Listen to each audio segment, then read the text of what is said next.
Jimi Hendrix, the guitar legend whose music transcended time, is back in the spotlight. But why is everyone buzzing about him now, over 50 years after his untimely death? Music stars from all genres are clamoring to be part of this Hendrix revival. One legendary artist is even coming out of retirement to join the tribute tour. The excitement is palpable, and the internet is ablaze with anticipation. From TikTok to Twitter, fans are sharing their favorite Hendrix moments, covers, and personal stories. What's your favorite Hendrix moment, cover, or personal story? Share in the comment section below as we unravel a digital celebration of a musical icon whose influence is as strong as ever. Jimi Hendrix was born on November 27, 1942, in Seattle. His parents were Al and Lucille. They struggled with money and fought often. Lucille was only 17 when Jimi was born. Al was in the military in Alabama. He wasn't allowed to come home and was locked up for over a month when he asked for leave. Jimi's early life was full of chaos. Both parents drank heavily. Their home was unstable. 4 of his siblings were taken by the state and placed in foster care. For a short time, Jimi was sent to live with a family friend in California. In 1945, after Al returned from the military, he took Jimi back to Seattle. In 1951, Al and Lucille divorced. Al got custody of Jimi and his younger brother, Leon. When Lucille died in 1958 from liver disease, Jimi was 15. Al didn't let the boys attend the funeral. Instead, he gave them whiskey and said, "This is how men deal with loss." Around that time, Jimi found comfort in music. He had always been drawn to it. At school, he used to carry a broom around and pretend it was a guitar. A social worker noticed and asked if the school could buy him one, but nothing came of it. In 1957, when Jimi was 15, he found a broken ukulele with one string while helping his dad clean out a house. The woman who lived there said he could keep it. Jimi taught himself how to play by listening to Elvis Presley songs. After his mother died, Al finally bought him a real guitar. It became his escape. He listened to blues and early rock, learning on his own. He dropped out of Garfield High School in 1959 at age 17. Music was all he cared about. He played with local bands like the Rockin' Kings and the Velvet Ones. He had no steady job and often struggled for money.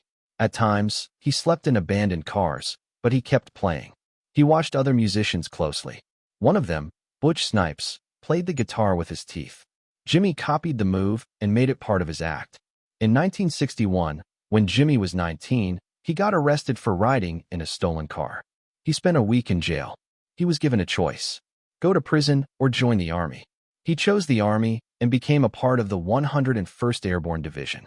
Hendrix was drawn to the Screaming Eagles because of their reputation. This was the same division that fought in World War II during the D-Day landings. He started basic training at Fort Ord in California. By August 1961, he completed training and became a private. He was then sent to Fort Campbell in Kentucky. Army life was hard for Hendrix. He didn't like the structure or the rules. He wrote letters to his father where he talked about how much he disliked military life. But there was one thing that kept him going: his red Dan Electro guitar, which he named Betty Jean. He played it whenever he could. At Fort Campbell, Hendrix met another soldier named Billy Cox. Cox played bass. They connected through music right away and became close friends. Together, they formed a band called the King Casuals. They started performing around the base and sometimes in nearby towns. Even while in uniform, Hendrix was building his future. In 1962, his time in the Army ended after just 13 months. The official reason was an ankle injury during his 26th parachute jump. The Army said he could no longer meet the physical demands, but other records suggest there were problems with his performance. He skipped bed checks, slept during shifts, failed at shooting drills, and didn't do well in physical training. Some reports even said he showed homosexual tendencies, which at the time could lead to discharge. Despite all this, Hendrix received an honorable discharge.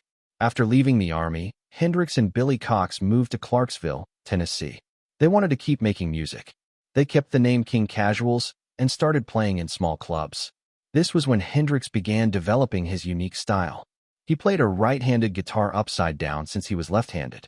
He also started using tricks like playing behind his head and with his teeth. The pressure to entertain was intense. Hendrix once said, "Down there you have to play with your teeth or else you get shot. It was a way of saying the audience expected more than just skill. They wanted a show. If you didn't stand out, you didn't get asked back. Some band leaders didn't like his flashy style and thought he was trying to steal the spotlight, but Hendrix kept pushing his act further. From 1962 to 1965, he played as a backup guitarist on the Chitlin circuit. This was a group of venues across the South, Midwest, and East Coast where black musicians could perform during segregation. The conditions were rough. The pay was often small or non-existent. Bobby Rush, who also played the circuit, said they sometimes got paid in food. In January 1964, Jimi Hendrix felt stuck. He had spent years playing behind other artists, following their rules, and living under their spotlight. Now he wanted more control over his music and career, so he made a decision. He left the backup gigs and moved into the Hotel Teresa in Harlem. That's where he met Lithafame Priggen. People called her Faye. She was part of the Harlem music scene and became his girlfriend. More than that, she gave him a place to stay, supported him, and pushed him to keep going. Around that time, he also met Arthur and Albert Allen. They were twin brothers with deep roots in Harlem's clubs. On McDougal Street, he started a new band called Jimmy James and the Blue Flames. One of the members was Randy California, who later formed the band Spirit. The Blue Flames played all over New York. Hendrix used those gigs to shape his sound. He started experimenting with new styles and stage moves. In September 1966, the band played some of their last shows together at Café Au Go Go in Manhattan. That time, they performed as the backup group for a singer named John Hammond. On September 24, 1966, Jimi Hendrix landed at London Airport with almost nothing. He had a change of clothes, some hair curlers, a guitar, and 40 borrowed dollars in his pocket. The airport had just been renamed Heathrow. Hendrix didn't know it yet, but this trip would change his life. Earlier that summer, he had been playing small gigs in New York City under the name Jimmy James. One night at Café Hua in Greenwich Village, former Animals bassist Chaz Chandler saw him perform. Chandler was looking for new talent. When he saw Hendrix play, he knew he had found something special. Just 12 days after Jimmy arrived in London, the Jimi Hendrix Experience came together. It happened on October 6, 1966. Chandler quickly brought in musicians. He met Noel Redding at an audition for the new Animals. Jimmy liked how Redding understood blues progression. He also liked his unusual hairstyle. For the drummer, Chandler called Mitch Mitchell. Mitchell had just been fired from Georgie fame and the Blue Flames. He and Jimmy connected over their shared love for rhythm and blues. Chandler also helped create Jimmy's image. He suggested changing the spelling from Jimmy to Jimmy. It made the name look different and gave it a more unique style. The band started playing right away. Within a week, they joined French singer Johnny Hallyday on a 4-show tour in France. On October 23rd, they recorded their debut single Hey Joe at Delane Lee Studios in London. Less than a month had passed since Jimmy arrived in England, but recording wasn't easy. Their loud Marshall amps caused problems with the studio equipment. Jimmy also felt nervous about his singing. The B-side of the single, Stone Free, was recorded on November 2nd. It was the first original song Jimmy wrote with the band. Chandler had encouraged him to write it so Jimmy could earn money through publishing rights. Even with their talent, getting a record deal was tough. Eventually, The Who's managers Kit Lambert and Chris Stamp signed them to their new label, Track Records. Because Track was still new, the first single was released through Polydor on December 16, 1966. Hey Joe entered the UK charts at number 41. It later reached number 6 and stayed on the chart for 10 weeks. Jimmy also appeared on TV shows like Ready Steady Go and Top of the Pops, which helped the song get more attention. Just a few months earlier, he had been a backup guitarist in small New York clubs. Now, he was becoming a star. Chaz Chandler had a plan. He wanted to make sure the right people saw Hendrix perform. On October 1, 1966, just a week after Jimmy arrived, Chandler took him to London Polytechnic, where Cream was playing. Jimmy asked if he could join them on stage. They agreed. He played Killing Floor by Howlin' Wolf and stunned the crowd. Eric Clapton was backstage after the song, shocked and speechless. While lighting a cigarette, he told Chandler, "You never told me he was that fucking good." By mid-November, Jimmy was playing shows at the Bag O' Nails Club. The crowd was filled with stars like Paul McCartney, John Lennon, Mick Jagger, Jeff Beck, Pete Townsend, and Brian Jones. They couldn't believe what they were seeing. Kevin Ayers remembered the scene and said they were all swearing in shock. Around that time, Jimmy moved into 34 Montague Square with his girlfriend, Kathy Etchingham. The flat was owned by Ringo Starr. Chandler and his girlfriend also lived there. Jimi performed at elite clubs like the Scotch of St. James near Buckingham Palace. The Beatles and the Rolling Stones had their own tables there. Chandler had done what he set out to do. He made Hendrix the most talked-about musician in London in just 2 months. Still, not everything went smoothly. Jimi was passionate and had strong opinions about how his music should sound. During the first studio sessions for Hey Joe, Chandler asked him to turn down his amps. That led to a major outburst. Jimi shouted that he couldn't work in a place like that. He said he might as well go back to New York. Chandler stayed calm. He had just come from the visa office and had Jimi's passport and return flight ticket in his pocket. He placed them on the mixing desk and said, "Go on then, fuck off back to America." In another version, he simply said, "Piss off." Jimi looked at him, laughed, and said, "All right, you called my bluff." That moment set the tone for how they would work together. Jimi demanded freedom. Chandler gave him space, but also made sure things stayed on track. The real turning point came on June 18, 1967, at the Monterey Pop Festival. It was a warm night. Hendrix had become a sensation in London, but in the United States, most people still didn't know his name. He knew this performance could change everything. The Who had just finished their set by smashing their instruments. Jimi had to do something even bigger. Before he went on, he asked a stagehand for lighter fluid. He hid it behind his amplifier. Brian Jones of the Rolling Stones introduced him to the crowd. Jimi ended his set with Wild Thing. He dropped to his knees, did a flip with his guitar, and said into the microphone, "I'm going to sacrifice something I really love, man." Then he poured the lighter fluid over his Stratocaster and set it on fire. He smashed it 7 times and threw the burning pieces into the crowd. Photographer Ed Carraff captured the moment. The image became one of the most famous photos in rock history. That night turned Hendrix into a star in his own country. Music writer Robert Christgau later said that this performance introduced a guitar style so powerful and new that no one has matched it since. Jimi's first album also made waves. Are You Experienced was released in the UK on May 12, 1967. It stayed on the British charts for 33 weeks and reached number 2, just behind Sardine Pepper's Lonely Hearts Club Band.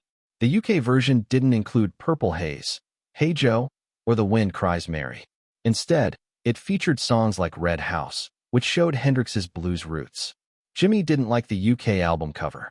After his success at Monterey, Reprise Records released a new version of the album in the US on August 23, 1967. The American release had different songs and new psychedelic cover art by Carl Ferris. This version included the hit singles, but removed Red House, Remember, and Can You See Me? Purple Haze only reached number 65 on the US singles chart, but the album itself became a massive hit on underground FM radio. It climbed to number 5 on the Billboard album chart and stayed there for 106 weeks. 76 of those weeks were in the top 40. It also reached number 10 on the Billboard R&B chart and stayed there for 70 weeks. Reprise spent $20,000 to promote the album, which was a huge amount at the time. In 1968, Jimi Hendrix was at the height of his fame. On October 16th, he released Electric Ladyland. It was a double album and the first one he fully produced by himself. It became his only album to reach number 1 on the Billboard charts. Songs like Voodoo Child, Slight Return, Crosstown Traffic, and his cover of Bob Dylan's All Along the Watchtower showed how far his music had come. His version of Watchtower became his only top 20 hit on the Billboard Hot 100. Even Dylan said Hendrix found things in the song no one else would have thought of. This album was also a sign of growing tension. Jimi had ended his working relationship with Chas Chandler, the man who first brought him to England. He wanted more control. He became so focused on the sound that he often played bass himself instead of Noel Redding. His perfectionism was taking over. In 1968, he and his manager, Michael Jeffrey, bought the Old Generation Club in Greenwich Village. At first, they planned to reopen it as a music venue, but then they realized Jimi was spending nearly $300,000 a year on studio time, so they decided to build their own studio instead. They called it Electric Lady Studio. It was designed by architect John Storek to match Jimi's style. The rooms had no sharp corners. There were round windows, soft lights, and colorful murals. Everything was meant to feel creative and calm, but the project ran into trouble. Jimi was earning up to $100,000 per show at venues like Madison Square Garden, but even that wasn't enough. The studio took twice as long to finish and cost nearly $1 million by the end of 1970. On June 15, 1970, Jimi played there for the first time. He jammed with Steve Winwood and Chris Wood from Traffic. The next day, he recorded Nightbird Flying. On August 25th, the studio officially opened, but Jimi had already left for England. He never came back. He never saw the finished studio again. The end of the Jimi Hendrix experience came earlier that summer. On June 29, 1969, they played their last show at the Denver Pop Festival. The festival took place at Mile High Stadium over 3 days. Tickets were $6 per day or $15 for the whole weekend. It featured acts like Joe Cocker and Creedence Clearwater Revival. That day, Jimi held a press conference where he introduced Billy Cox as his new bassist. Cox was his friend from the Army. Noel Redding and Mitch Mitchell hadn't been told. The band was falling apart. During their set, around 2,500 people who couldn't get into the stadium started fighting with police. Officers fired tear gas to control the crowd. The gas blew into the stadium. Jimi and the band had to run off stage. They escaped in a panel van, but it was quickly surrounded by panicked fans. The roof started to cave in. Mitch Mitchell later said they thought they were about to be crushed. The next day, Noel Redding flew back to England. That was the end of the original experience. Later that summer, Jimi played Woodstock. He was supposed to close the show on Sunday night, August 17, 1969, but the event ran behind schedule. Jimi didn't take the stage until 8 a.m. on Monday, August 18. Most of the crowd was gone. Of the 400,000 people who had come to Woodstock, only about 30,000 were still there. There was a fight backstage about whether Jimi should play the Star-Spangled Banner. Michael Jeffrey didn't want him to. He said the song had caused a riot in Dallas and feared it might cause trouble again. But after Jeffrey left, music promoter Jerry Morrison told Jimi to do it anyway. Jimi walked on stage and played the anthem in a way no one had heard before. His guitar made the sounds of bombs, sirens, and screams. It was loud and strange and unforgettable. Some people thought it was political. Jimi later said it wasn't. He said he was just playing what he felt. In 1966, everything started to change for Jimi Hendrix. That was the year he took LSD for the first time. From that moment on, his music began to sound like nothing anyone had heard before. According to his girlfriend Kathy Etchingham, Jimi started having visions and wanted to turn them into music. He tried to explain them to people, but most of the time it didn't make sense. These ideas didn't connect to the real world, but when he played guitar, those visions came alive. LSD opened a new door for him, and he kept walking through it. He didn't hold back. By 1967, he was dropping acid during performances. At the Monterey Pop Festival, he was high on LSD when he walked on stage. That night, he set his guitar on fire.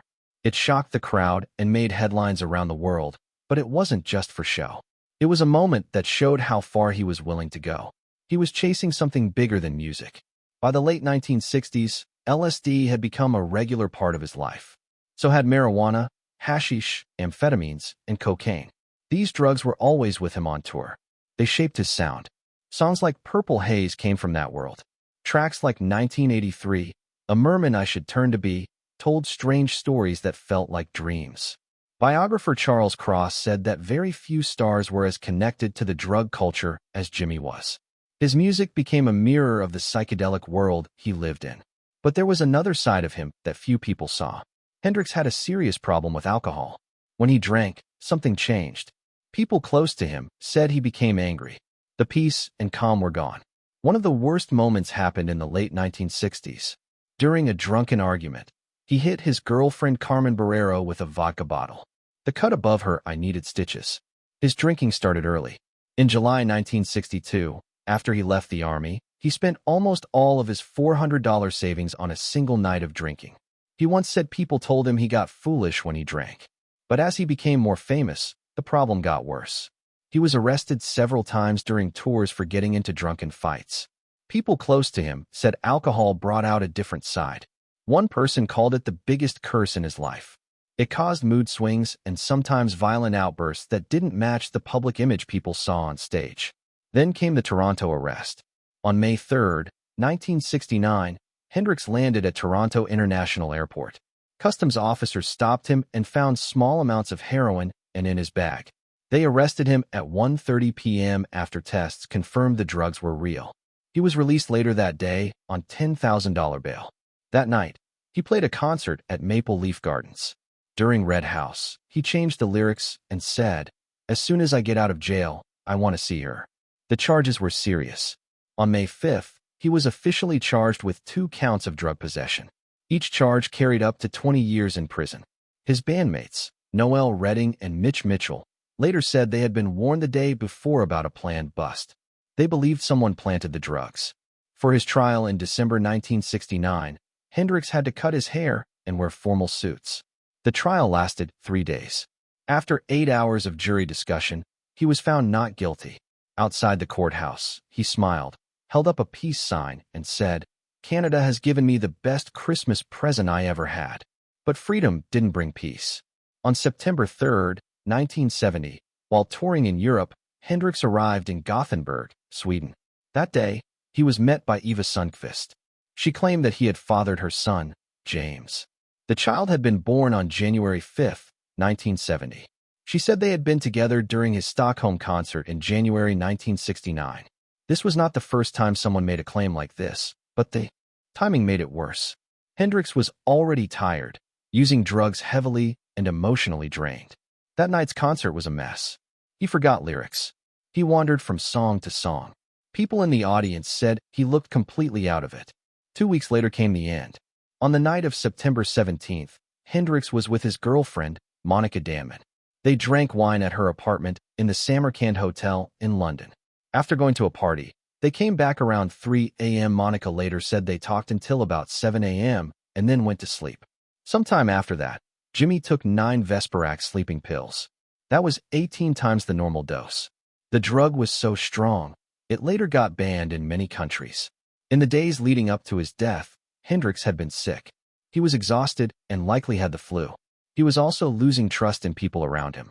He felt trapped by the music industry and unsure about his future. He was only 27 years old.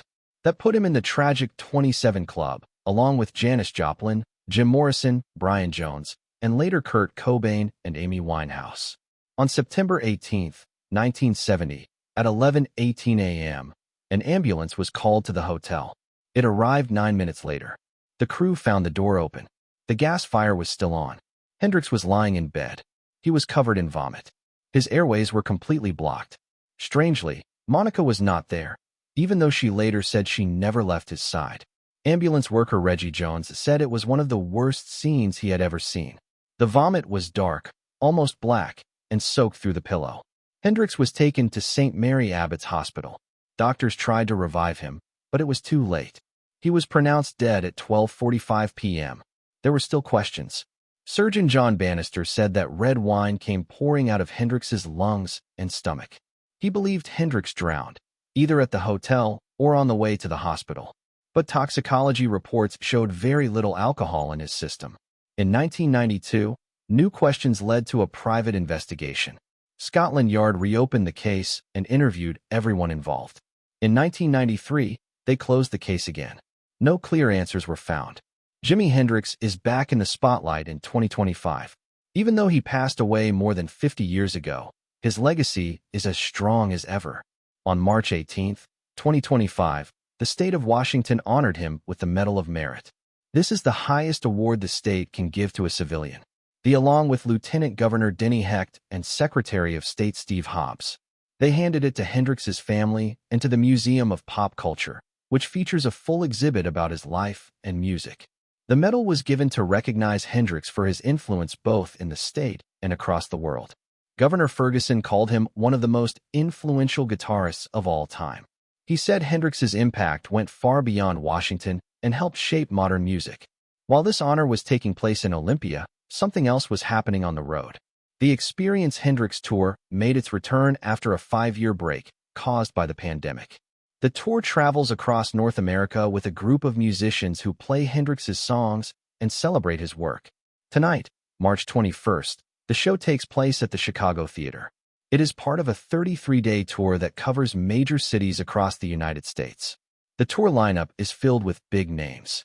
Kenny Wayne Shepherd is performing along with Zakk Wylde, known from Pantera and Black Label Society. Eric Johnson is part of the group, too. So are Marcus King, Devin Allman, Samantha Fish, and Christ One Kingfish Ingram. Each artist brings their own sound, but they all join together to honor Hendrix's music. One special guest is set to appear at the final show. On April 12th, the tour will end at the Fox Theater in Atlanta. That night, blues legend Buddy Guy will return to the stage. He is 88 years old and announced his retirement from touring last year. This performance is a rare moment. It is even more meaningful because Buddy Guy is the only person in the lineup that Hendrix himself called an influence. Buddy Guy shared a message about the event. He said he still remembers meeting Hendrix at a club in New York in 1968. He said they became friends, and he is thankful for that memory. Now he returns to perform one last time in honor of Hendrix. John McDermott works as the catalog director for the company. He recently said that everything they do still comes back to the music. He explained that Hendrix is the reason the company exists. He said at the end of the day, it's his great music that brings people together.